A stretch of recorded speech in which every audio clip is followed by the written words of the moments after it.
Late News with Tracy Spicer. Heading the late news, America asks for Australian support if a new war breaks out against Saddam Hussein. Fears of a toxic cloud following a train crash isolates a Queensland town. And a teenage girl's incredible escape from the jaws of a saltwater croc. Good evening. First tonight, America asks Australia if we'll come to the party in the event of war with Iraq. President Bill Clinton phoned Prime Minister John Howard personally today, appealing for military help if diplomacy fails to move Saddam Hussein. An unexpected phone call for Prime Minister Howard at 3 o'clock this afternoon in Sydney. US President Bill Clinton on the line asking for our help against Iraq. And in the course of the telephone call, he asked whether, in the event of a military action by the United States and others, Australia would make a contribution. The President had just finished a meeting with British Prime Minister Tony Blair.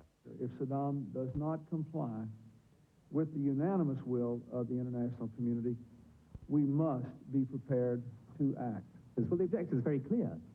That is to ensure either that the weapon inspectors can come in and finish their task, or that the capability that Saddam Hussein undoubtedly has and wants to develop for weapons of mass destruction is taken out. There is a lot at stake here. The sort of capacity and the sort of weapons that he shouldn't have the potential for the most awesome and dreadful effects. Britain today sent 8 more Tornado ground attack aircraft to be stationed in Kuwait as thousands more US Marines joined the heavy military build-up in the Gulf. We don't want to take that military action. We'll take it if necessary, but Saddam Hussein still has that chance to respond to the very intensive diplomatic initiatives we're taking. Australia sent 3 ships to the Gulf in the 1991 war, Desert Storm. And defence officials have already presented a range of options to the government, including use of the Army, Navy and Air Force. You also have to consider a whole range of contributions. It's not only a purely military contribution. I understand that Prime Minister Howard told President Clinton that he would prefer a non-military solution to the crisis and that Federal Cabinet would consider the US request this Tuesday. Paul Smith, 10 News. A chemical scare isolated half a Queensland town for most of today. It was feared chemicals on 2 freight trains that collided north of Brisbane could leak and release a cloud of toxic fumes. The crash sparked a full-scale emergency with special units called in to deal with hazardous material. We are considering evacuation. We have been in contact with the police because of the type of the chemicals, being so many different types of chemicals there. The north and southbound goods trains were on the same track when they collided at slow speed just after midnight. While rail workers began clearing wagons, the focus was on one of the 7 carriages derailed in the northbound train. It carried a dangerous mix of packaged chemicals, including pressure bottles of chlorine gas. By morning, police had blocked off streets and told local businesses they wouldn't be able to open. But soon after, emergency workers gave the all clear, claiming the load remained intact because of railway safety procedures. All of those systems worked, and while we had some rather bent containers, nothing was spilled. Heavy lifting equipment was used to clear the track, and rail passengers had to be bussed around the site. Queensland Rail has launched an immediate investigation to determine how both trains were on the same track, travelling in different directions. Jeff Mullins, 10 News. And there's been a chemical scare at a Victorian hospital because of toxic fumes from a patient.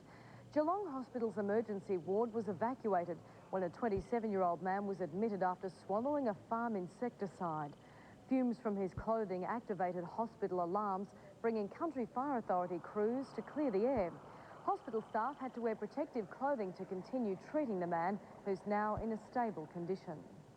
A teenage girl has been mauled by a crocodile in the heart of Cairns. Experts say it's remarkable she managed to escape. This is the croc that somehow made it to the centre of Cairns.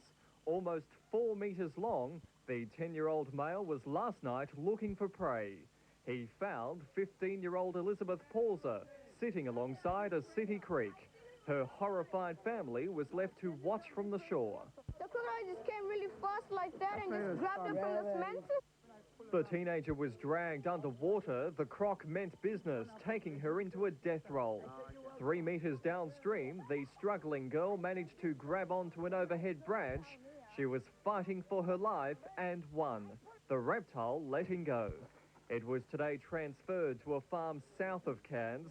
Handlers astounded the girl managed to survive. Very lucky. I think she should go to church tomorrow. Elizabeth remains here in the Cairns-based hospital. Both her legs were shredded in the attack. Doctors have her listed in a stable condition. Adam Bolin, 10 News.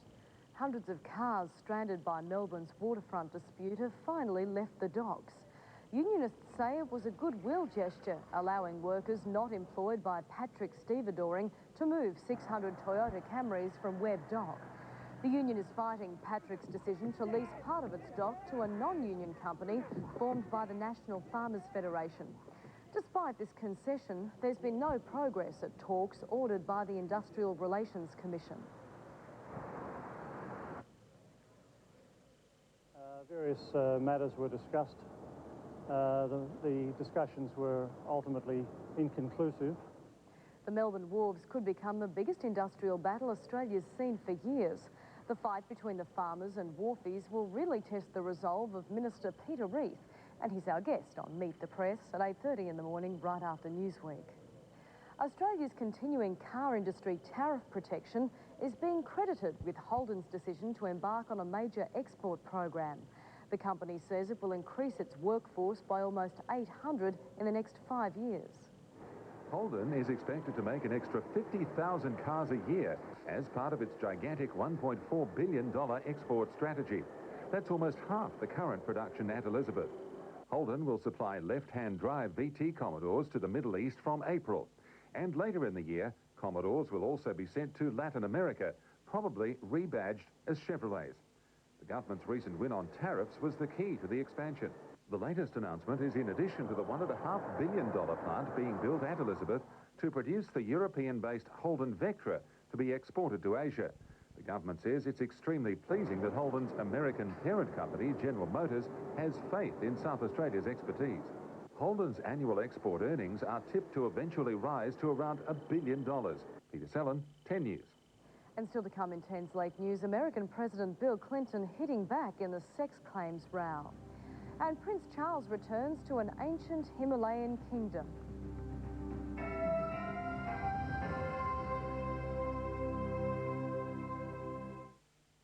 American President Bill Clinton's lawyers are taking legal action against Special Prosecutor Kenneth Starr after the leaking of evidence. While trying to concentrate on more vital issues, Mr. Clinton flatly rejected a suggestion he resign. Two leaders with much on their minds, determined to present a tough common front on Iraq, but facing reporters itching to ask about President Clinton's personal troubles, the allegations of sex and cover-up inside the White House. For the president, there was no escape. From the outset, he was on the defensive. This investigation is going on, and you know what the rules for it are. And I just think as long as it's going on, I should not comment on the specific question. Next, a series of follow-up questions. Awkward, embarrassing, not least to Tony Blair, who did his best to help his American friend. What I would say to you is that what is essential is that we focus on the issues that we were elected to focus upon. Then the toughest question of all, a moment of real pain. At what point do you consider that it's just not worth it and you consider resigning from office? Never. Monica Lewinsky, the woman who allegedly had sex with the president, hasn't got answers either. She's under media siege in Los Angeles. Prosecutors still will not guarantee her legal immunity to tell her story. But elsewhere, the investigation is speeding up. Betty Curry, the president's personal secretary, is a key witness. She testified before a grand jury last week. Reports in leading newspapers suggest she said Miss Lewinsky was with the president in the Oval Office, alone but within earshot. Also, there are gifts said to be from the president to Miss Lewinsky, which ended up in Betty Curry's hands and are now with the special prosecutor, Kenneth Starr. The White House says Mr. Starr is leaking misleading information to the press in pursuit of his political vendetta against the president. Finally, out of the White House pressure cooker, the Clintons showed the Blairs the monument to President Franklin Roosevelt, one of the great Democratic presidents. Mr. Clinton wanted to be remembered as another, but for now, he's preoccupied not with history, just political survival. Groups campaigning for compensation for women with breast implants have rejected a study claiming they have no adverse effects. After monitoring 10,000 women, Swedish doctors say they found no connection with health problems. Many women are now pursuing legal action against the manufacturers, claiming the implants have caused crippling diseases like rheumatoid arthritis. But today's research suggests the implants are not to blame. Comparing two groups of women who'd had breast surgery, it found that those that didn't have implants were more likely to be treated in hospital for tissue disorders and other related illnesses. Many doctors say this confirms their view that implants are safe. We have no scientific evidence that augmentation of the breast with silicone or saline implants is the cause of damage. There's a certain amount of anecdotal reporting of patients who have implantation and illness, but there is no scientific association between silicone and illness. In the United States, silicone implants are banned. Dow Corning, the manufacturer, has set aside more than $2 billion to settle legal actions. Although the company also indirectly funded today's research, an independent panel of experts has scrutinized it and passed it for publication. But campaigners say the study only counted those women who were treated in hospital, and it didn't look at the right things. They are researching old diseases. Now, you can't fit a new man-made disease into an old disease. We have to have new research for a new disease. However, some plastic surgeons believe science is being ignored because so much money is now at stake. I think that the American lawyers have a lot to play for. There's a lot of money involved, and they themselves earn a lot of fees if the litigants win their claims. And so I think this distorts things. I think if you look at the scientific evidence, there's no disease process associated with silicone breast implants. The hot air balloon Breitling Orbiter 2 has broken 2 world records, despite being denied its main aim of flying around the world by China. The balloon made the longest non-stop flight without refuelling, setting down in Burma, floating from its launch site in the Swiss Alps. It also broke the world record for the longest time in the air. China foiled the crew's dream to be the first to fly around the world by refusing clearance in time for them to catch the jet stream they hoped would carry them around the world. Just hours after Prince Charles left Sri Lanka, at least 7 people died and a dozen others were injured by a powerful bomb in the capital, Colombo. Police blame Tamil Tiger rebels for the attack.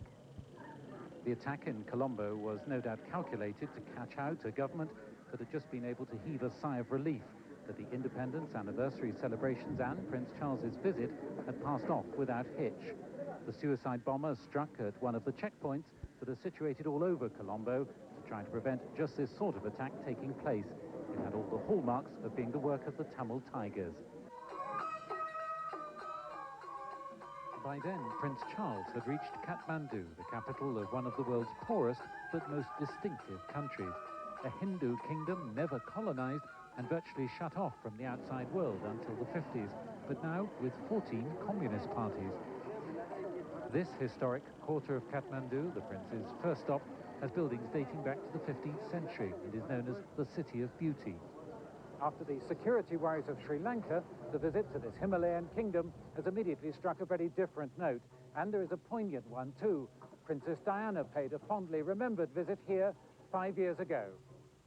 By the time Prince Charles arrived at tonight's dinner given by the Crown Prince of Nepal, he'd learnt of the bombing in the city he'd left only hours earlier. Obviously, it's an enormous tragedy. We have nothing but the greatest sympathy for all those people, particularly the families of those who were killed or wounded. But anyway, I've sent a message to the President to express my profound sympathy. The Prince is travelling in a politically volatile region. Even Nepal has not been immune. The latest bombing clearly brought it home to him.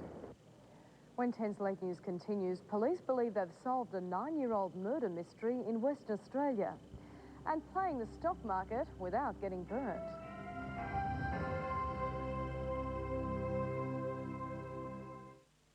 A breakthrough in an investigation that's baffled Western Australian police for almost a decade.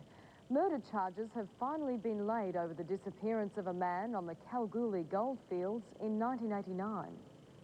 It's been almost 9 years since Gavin Stubbs went missing from a Kalgoorlie nightclub. Finally, last night, a breakthrough.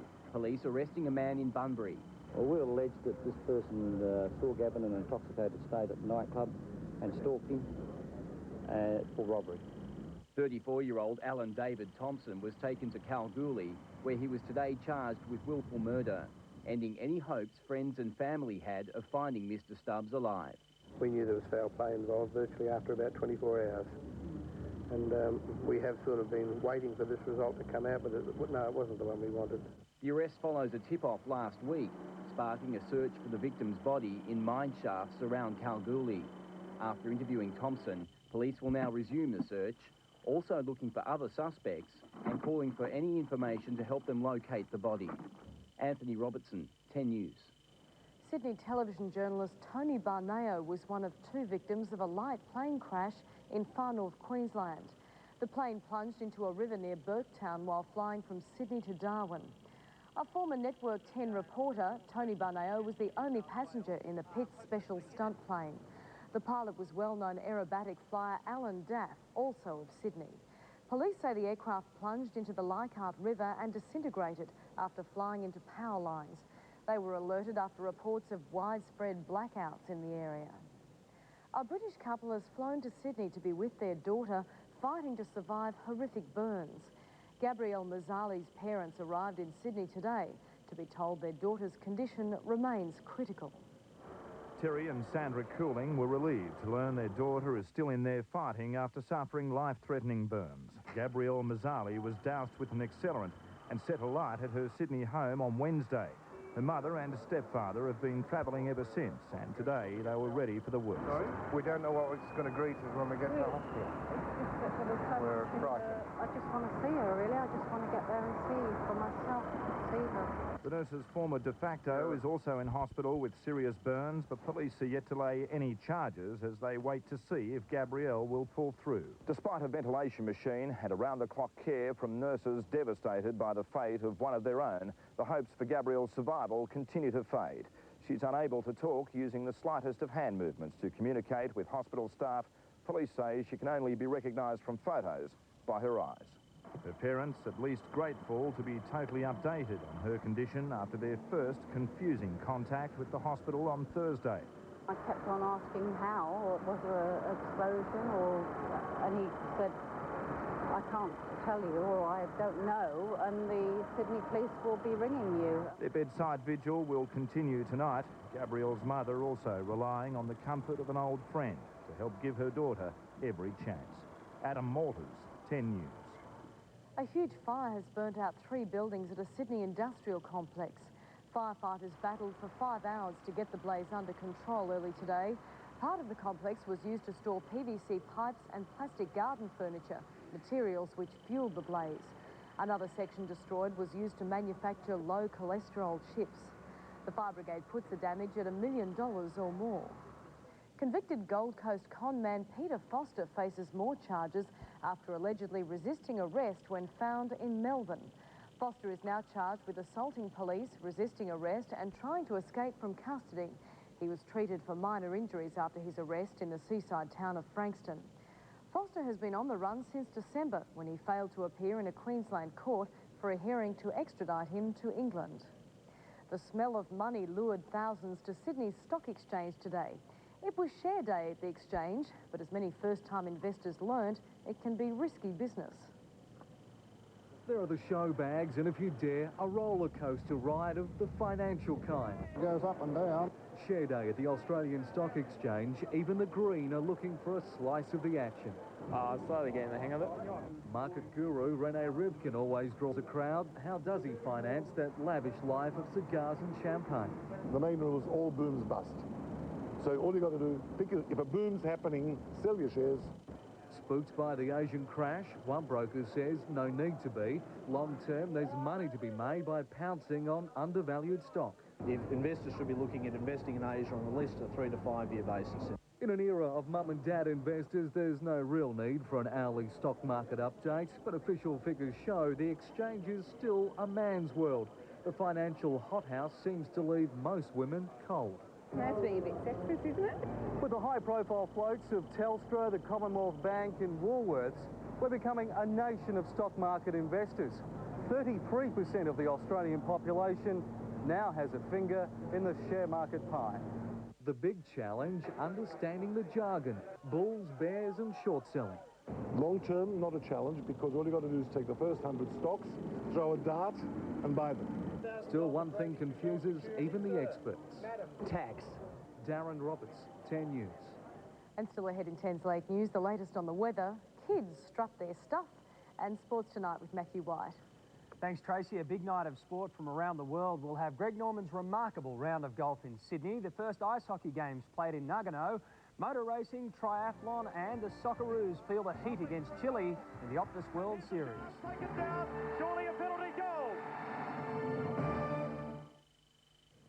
Now to the weather details for the rest of the weekend. Today saw a few showers around Cairns and Townsville. Brisbane was fine with a top of 30 degrees. Cloudy periods and 29 in Sydney. Cloudy and hot in Canberra and Hobart. There were showers in Melbourne, with cloud bringing some heavy rain across Adelaide and the centre to Darwin, and it was fine in Perth.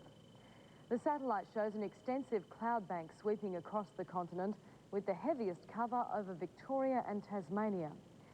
On tomorrow's chart, a high should continue moving slowly across the Bight, while two low-pressure systems dominate the top half.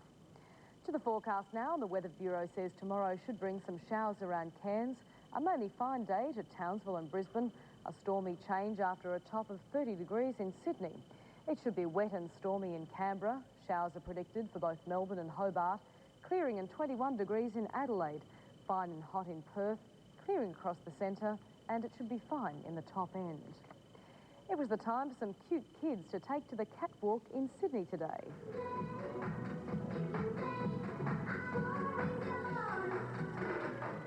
With toothy grins and endless energy, tomorrow's supermodels strutted their stuff to the sounds of Ken and Barbie.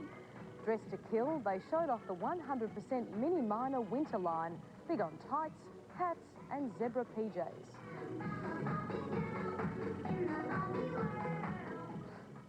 And that's all in this edition of 10's Late News. Thanks for joining us. I'll be back with our next national bulletin at 5 o'clock tomorrow evening, but stay with us now for Sports Tonight with Matthew White. I'm Tracy Spicer. Good night.